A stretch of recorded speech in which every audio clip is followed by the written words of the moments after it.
Welcome to night number 50 of History Bedtime Stories. In bed, in our pajamas. Tonight, let's talk about Casey Kasem. Now, Casey is born here in Detroit on April 27th, 1932. And at birth, his full name is Kamal Amin Kasem. He's born to Lebanese Druze parents who had immigrated to the United States and set up a small grocery business in Detroit's Cass Corridor. And that's where Kasem grows up. He kind of has this all-American Detroit kid childhood. In the 1940s, he is inspired by a children's show of the day called Make Believe Ballroom, and he knows that he wants a career in radio. He goes on to really get his first feet wet in radio at Detroit's Northwestern High School, where he's the radio announcer for the high school sporting events. He then attends Wayne State University, where again he works in the broadcasting of sports for the college. But while there, his naturally high-pitched voice starts landing him side gigs voicing children's characters on local radio shows like Challenge of the Yukon and The Lone Ranger. He becomes pretty successful, but just as he's getting going, in 1952, Kasem is drafted by the United States Army to help fight the war in Korea. It's evident right from the beginning that Kasem has a lot of technical skill in radio broadcasting, so the Army assigns him to a job as a DJ and announcer with Armed Forces Radio Network.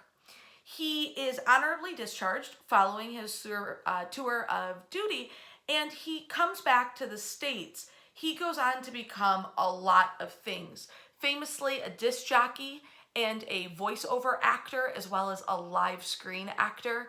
But he's remembered by those who knew him as a civil rights activist, as a humanitarian, as a political activist, and as someone who believes strongly in the ideals of art, community, immigration, and the melting pot that is the United States of America and Detroit. Although Kasem doesn't stay in Detroit for his whole career, having network jobs throughout America, especially in New York, Cleveland, and California, he becomes very famous on Detroit airwaves for his nationally syndicated show, The American Top 40. Now, the American Top 40 launches on July 4th, 1970, with Kasem, Don Busney, Tom Rounds, and Ron Jacobs. And it is just that. It is the Top 40 countdown, starting at the number 40 song on the Billboard's Top 100 list and working your way up to number 1. At the time these four gentlemen launched the show, countdown radio shows were kind of fading. People weren't into them. They were more into albums and listening to one artist, front side and back side of the record, really digging in. But Kasem brings a new light to this genre. He interjects trivia, he talks about record art, he has call-in contests, and he does long-distance dedications across the nation to loved ones you're missing, sending special songs across the airwaves to sort of keep people together who might otherwise be separated. The show does very, very well, and Kasem remains part of it in one way or another all the way until 2009 when he retires. During this same time, he appears on many, many, many cartoons as many famous characters you never know he was the voice for. But among them, he is Norval Shaggy Rogers. Guys, he's Shaggy on Scooby-Doo.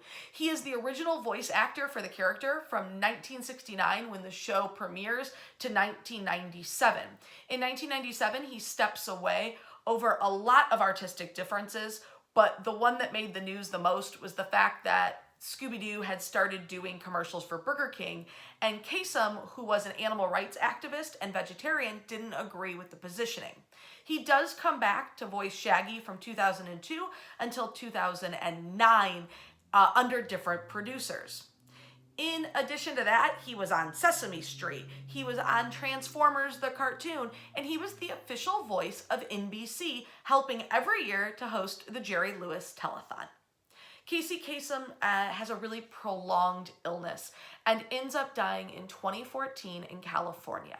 His legacy includes his induction into the American Broadcaster Hall of Fame and his star on the Hollywood Walk of Fame. He always signed off his top 40 show with the same line: keep your feet on the ground and keep reaching for the stars. I hope you are enjoying History Bedtime Stories. If you are, give this video a share and tag 2 friends in the comment section down below to help spread the message. If you do, we'll enter you into a random contest this week because we got tons of brand new vinyl stickers, Detroit Where Life's Worth Living, and we'll award those out next week. Wash your hands.